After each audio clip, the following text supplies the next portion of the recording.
Dans cette capsule vidéo, nous allons aborder la démocratie et ses liens avec les droits et les libertés.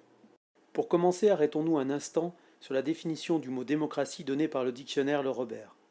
Ce mot, issu du grec, désigne donc une idée politique selon laquelle la souveraineté doit appartenir à l'ensemble des citoyens et une organisation politique dans laquelle les citoyens exercent cette souveraineté.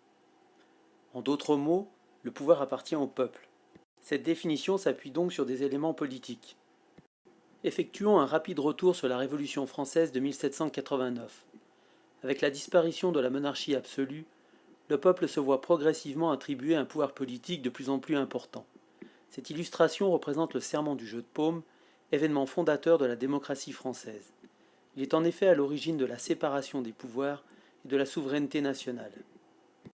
Cette souveraineté du peuple s'exprime d'abord par le vote.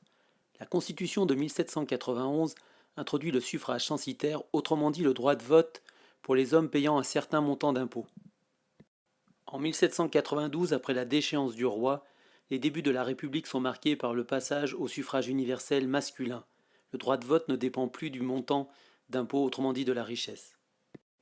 Malgré des reculs, on observe sur la longue durée un élargissement de la démocratie jusqu'au XXe siècle.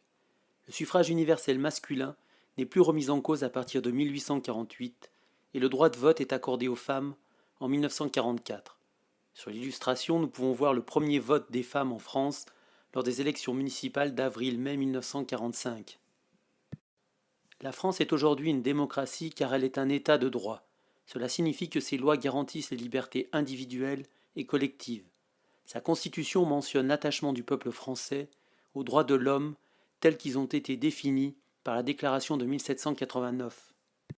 Les libertés individuelles correspondent aux libertés que tous les individus possèdent. Les libertés individuelles fondamentales sont les libertés d'opinion, d'expression, de circulation, de pensée, de religion, cela signifie pratiquer la religion que l'on souhaite, de conscience, la liberté de ne pas croire en Dieu, et le droit à la vie privée.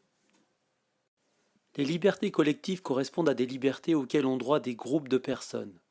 Il s'agit notamment des libertés d'association, de réunion pacifique, la liberté syndicale et le droit de grève.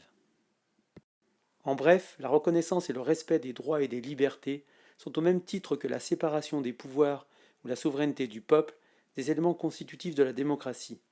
Cela signifie que sans respect des droits et des libertés, il ne peut y avoir de démocratie.